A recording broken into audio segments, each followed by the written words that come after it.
Michaela, and as always, this is LycanhoodReads. Thank you for joining me today.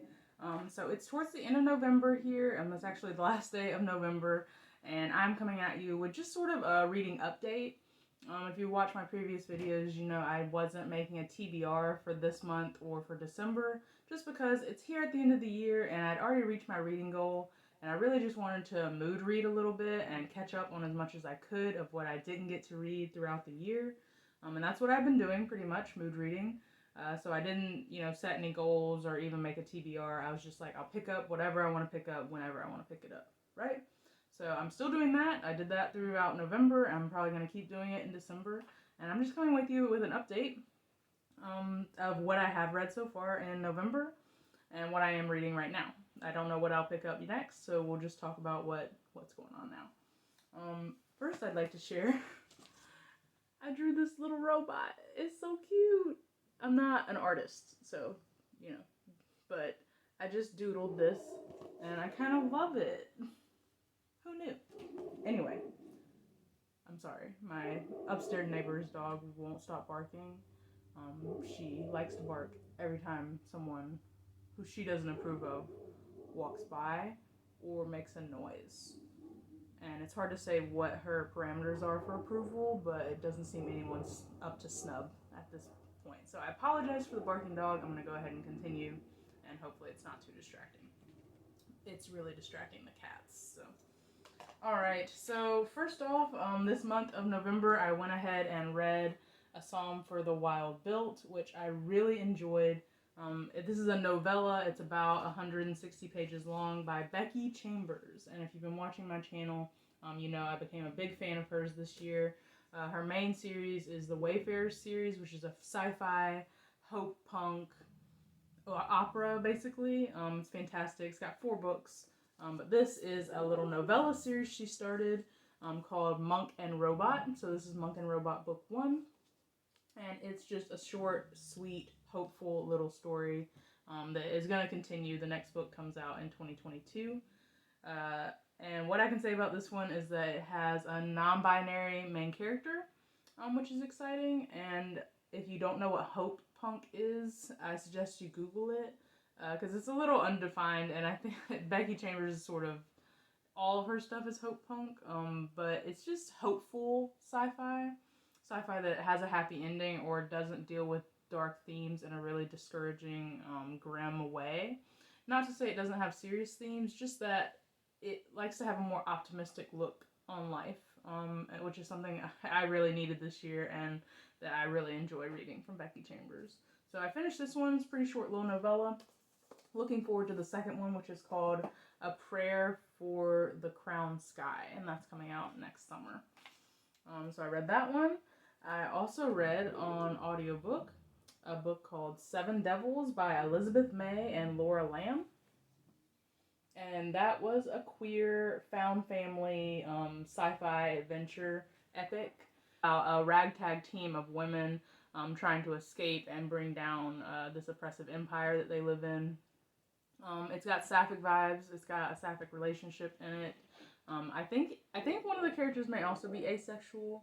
They don't use that word or say that, but I think she's asexual. I'm choosing to believe that until otherwise told something different.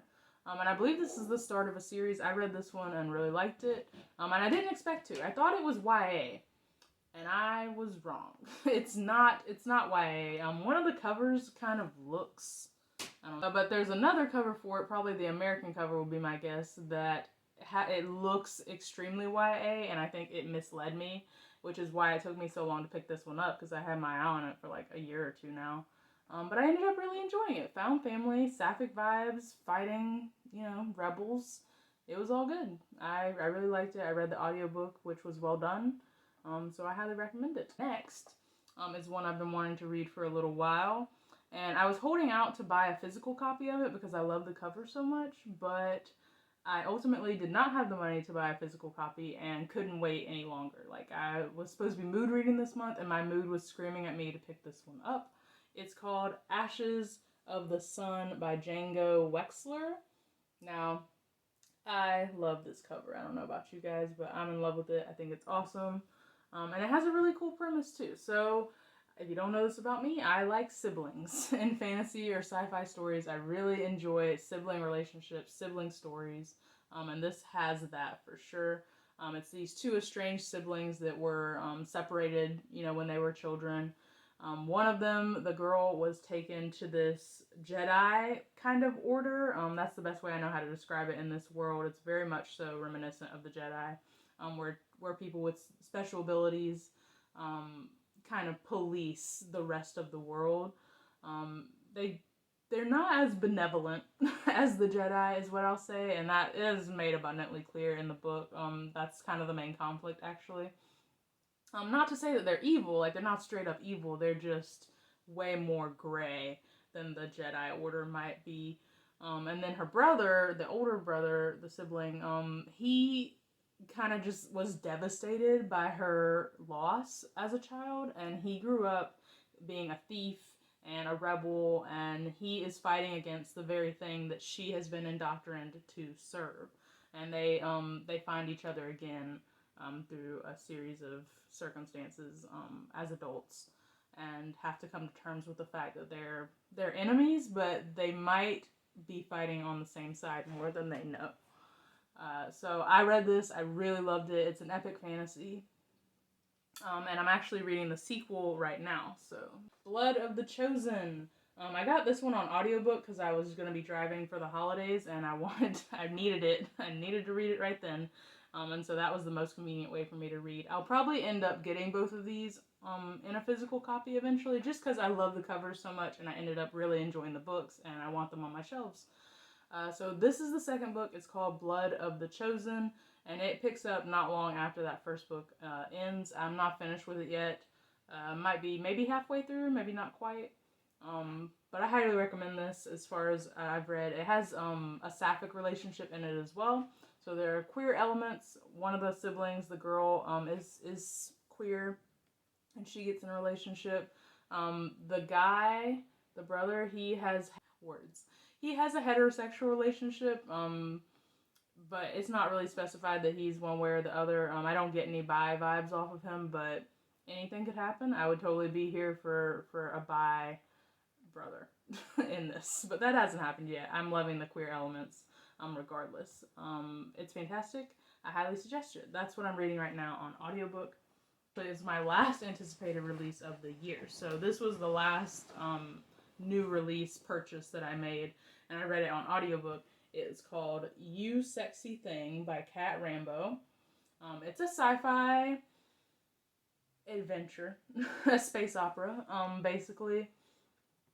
No Peace for Old Soldiers is the tagline. I really enjoyed it. I was a little bit disappointed by some elements of it. Mostly that it went by so quickly. I read it on audiobook and it just flew by. It was not very long. And I felt like it left me with a lot of questions. In some ways, this book felt more so like set up for a series. I do believe it's going to continue in a series. But this felt kind of like a prequel to a series that I hadn't read yet. And that's not necessarily a criticism, but it just left me with a lot of questions, and it just kind of left me wanting at the end. But I do suggest reading it. It's one of those found family, so it's a retired squadron of soldiers that have all kind of tried to move on with their lives. They actually open up a restaurant, and they're just trying to like live good, clean lives. They're trying to win what is the equivalent of a Michelin star in this world when their space station gets blown up, and they're kind of thrust into the sins of their past and having to deal with old enemies and rescue old friends. This is super cool. It reminds me of Becky Chambers' Wayfarer series, just because of all the interspecies cultural politics and interspecies relations and friendships. It's an interspecies crew, so there are like 3 or 4 different species on the crew of the Sexy Thing, or You Sexy Thing, and I love learning about the different species of alien and human and the different societies and cultural norms, and that's something that the Wayfarer series does really well, something that I love about the Wayfarer series and that I wish there was more of in sci-fi. So much of sci-fi just focuses on the human element. Maybe there are aliens, but if there are, they're usually the enemy. right? And we don't get to interact with them very much, and I never feel like the species are well fleshed out culturally. Whereas in this book, it definitely focused on that element of it. I loved that. And I'm here for more. I believe it's going to be a series, though I can't confirm that. Just I'm saying that based off the ending. It felt like it was going to be a series. And if there's going to be more, I want to read more. Because this felt like a setup for something that could be really, really incredible. Again, that's You Sexy Thing by Kat Rambo. I really enjoyed it on audiobook. You should check it out. I also reread Bloody Rose by Nicholas Ames. I have it right here. I reread it on audiobook just because I wanted to. Like I said, this month's all about mood reading, and this is what I was in the mood for, so I reread that while I was working for the holidays. I'm lucky enough to be able to listen to audiobooks while I work. Reread Bloody Rose. If you don't know what Bloody Rose is, it's fantastic. It's a D&D sort of inspired fantasy series. The first book is called Kings of the Wild. It's right there. And this is the continuation. It's about one of the main characters' daughters from the first book, kind of. It has sapphic elements. The main character is queer. Rose, the one there on the cover, Bloody Rose, she's not the main character, unfortunately. I do like the main character of this book, but I went into it expecting Rose to be the main character, and she's not. But it's cool. So in this fantasy world, like I said, it's kind of, I've been told it's Dungeons and Dragons inspired. I don't know much about Dungeons and Dragons, but it is about a fantasy world where it's full of monsters and creatures and whatnot, and there are bands, bands like rock bands, that fight these monsters. So they're bands of mercenaries, essentially warriors, that are famous for hunting down these monsters, but they're treated like rock and roll royalty in this world. They go on tour, they battle in sold out arenas, they philander and have tour buses, and they're just famous in that way that rock stars are in our world. And it's such an interesting dynamic that Nicholas Ames plays with. It's great humor. I love the characters. I really like the main character in this book. I like the sapphic elements. And yeah, I'm just here for it. I reread it. It was kind of a comfort read at this point. I'm currently reading The Jasmine Throne, finally. I've been trying to read this book since it came out in the summer. It's part of the 2021 Sapphic Trifecta, which includes The Unbroken, which is right here, and She Who Became the Sun, which is the big yellow one right here. The Sapphic Trifecta is 3 Sapphic fantasy, epic fantasy books that came out this year. That's what they're calling it on Bookstagram. But I've been trying to read this since the summer, and I kept putting it off and putting it off. I was intimidated by it, because it's pretty thick. It's pretty thick, and it has kind of a slow start. Sure would. Sorry, it's my cat. She gets lonely. Hey! What's the problem? Yeah. It's an epic Indian-inspired fantasy. I am about 200 pages into it, and I'm enjoying it. I am. Like I said, it was a little slow to start, but I did pick up traction. I did get into it, and I'm enjoying it. But it's still going kind of slow. It's not quite halfway through. I'm having a little trouble because, like, I'll be enjoying it, but then when it's time to, like, go back and pick it up, I'm like, ugh, that's a lot of work. You know, it's just, this book is kind of a lot of work, and that doesn't have to be a bad thing, but it does make it hard to, like, go back to it time and time again. I wish I could just devote a lot of time to just sitting down and reading it without having to stop or being interrupted. It is sapphic, so it's, like, princess locked up in a tower by her evil brother, and the handmaid, who is essentially her only companion, that is falling in love with her. Amid that is a bunch of political and religious strife within this rich Indian-inspired fantasy world. The world is sort of being turned upside down while these two are locked in this tower, falling in love. And it's pretty cool. There's going to be revolution, there's going to be political upheaval, and there are going to be sapphic vibes. The romance isn't a huge part of it, or at least so far it's not, and I've heard from someone else. I've heard someone else say that as well. I think Elliot Brooks, she didn't finish it, but she said that the sapphic elements weren't as prominent as the marketing probably wanted us to think it was. But I'm enjoying it. I like the story so far.